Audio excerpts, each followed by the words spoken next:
back to another Wednesday Wisdom. I hope that your week is going great this far and that it only gets better. So, for today's Wednesday Wisdom, I'm just going to jump right in.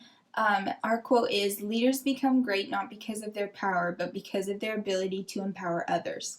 I love this quote because I think that is something that we forget, that when you are put in a position that does have a lot of power, so a leader or whoever, a coach or whatever, if you are a leader of a group of people, that your responsibility, I believe, is to empower people and to encourage and also to lead them. I don't think everyone is destined to be a leader, which might sound mean or negative, but I think it's because sometimes people are too power hungry, and basically what I mean by that is they get this leadership position and then they automatically think that everyone needs to respect them like that. I don't believe that. I think obviously, yes, you need to be respectful, but I think that it's also earned. So if you're put into a position, you also need to gain the respect of the people that you are leading, so they can so that you know that they're respecting you, so they will do what you ask. As far as, like, we'll just do an example for a coach, because I have done that before. If you would like them to all get back in line, or if you need them all to be quiet, or whatever, they will respond quicker if they respect you. So if they don't care and they just are being disrespectful, then they're not going to listen. But if they respect you, then they're going to do things quicker and more likely wanting to do things for you because they respect you, because you respect them, which I think is a huge part of being a leader. Some people might disagree with that, but I do think that for the most part that people will agree with me. If not, that's okay. That's why I like to do these, because they are just kind of my thoughts. And then if you have an interpretation, you can comment them down below. But I definitely think this quote is important, and especially now, I think that we all need to be empowered in some way.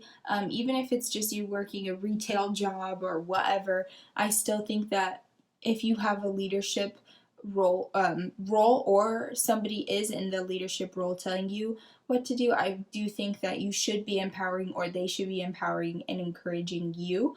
I think that a leader's job is to lead first and foremost, but they need to lead with a good example, and also just be respectful. Like, I will more than likely do something for someone who respects me versus someone who is disrespectful to me, whether they are in a leadership role or not. And like I said, I don't think that's a bad thing. I think that's just kind of, I'm sure there's other people that will disagree, but I feel like it's like a natural thing to want to be respected by somebody else, no matter what. And that might just be like how I was raised, which is fine. But I feel like to keep that in mind, that why you're in charge, or why you're a leader, or how you should be respecting your leaders, or what you're maybe looking for in someone who's a leader for you. I've had jobs that leadership has been a little, I would say, bossy and lacking of empowerment. And then I have been a coach, so I have been in a role of leadership. And for me, I found it easier for me to build a good understanding of my team and also be respectful to them, even though they were, girls. They were just little girls. I think that it was important to respect them and be someone that really listened to them, because a lot of the times too, not only, since you are a leader, not only are people coming to you for work or team related things, but they also might come to you for personal things too, because they trust you and they respect you. And that was really important to me when coaching the girls, because they were in junior high, and I feel like that's a hard time. So I wanted to make sure that they felt that I respected them and that I would listen to them if they ever needed anything. And so that was super important. And I found that they worked 10 times better as a team. I actually had been coaching them in person for a really long time, and then I started coaching over FaceTime, which is crazy, but they listened to me over a phone, which if any of you girls are watching, hi. But they watched me over the phone and they listened to me. If I said be quiet and I'm like on FaceTime, I'm like lagging, the Wi-Fi, all of this, they would literally be quiet. They would, stand at attention. They would just be ready to hear whatever I had to say, and it made me feel good as someone who was kind of leading them, because I knew that they respected me enough to stop talking even though I'm on a small device. I thought that was super, super cool, and it meant a lot to me. And if I'm ever put into a leadership position again, that's how I will treat it again, because I found that I had a good relationship with them, a good understanding. Even though I was a leader to them, I feel like I could be understanding to them, and that's what made them also, if they needed anything, to come to me. We could sit down and talk.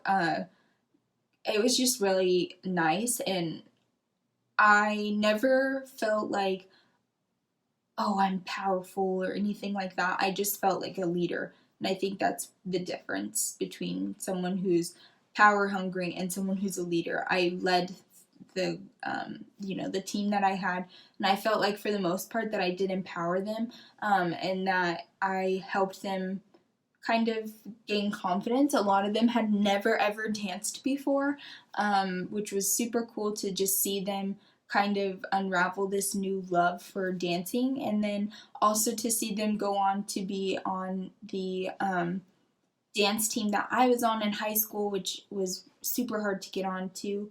It was nice to watch some of the girls that I coached actually make the team, and it was just kind of a full circle type thing. So I'm super proud of those girls. Like I said, if you guys are watching, hi, I hope you guys are doing great.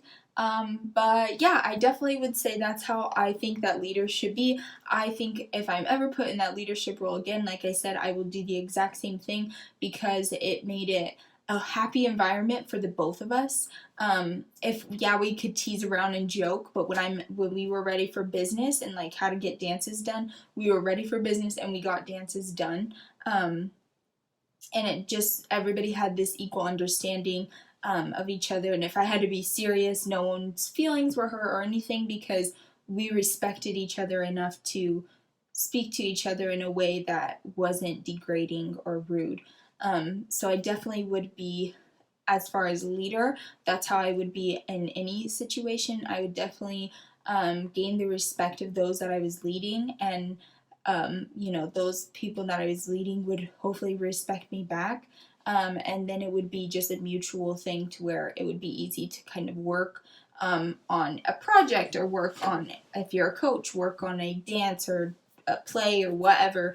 I think it would make it easier to do that. So that is my quote for today. I'm going to make this super short and sweet and simple, so you guys can get on to your holiday. I know Halloween is tomorrow, so I'm sure you all are carving pumpkins or getting ready for costumes. So I just wanted to say, I hope that your Wednesday is going fantastic. I hope that it gets even better after watching this video. And if you have any interpretations of this quote, or you were in a situation, or you are in a leadership role and you maybe were going through something where people didn't respect you, how you change that, or just whatever, just comment below and let me know.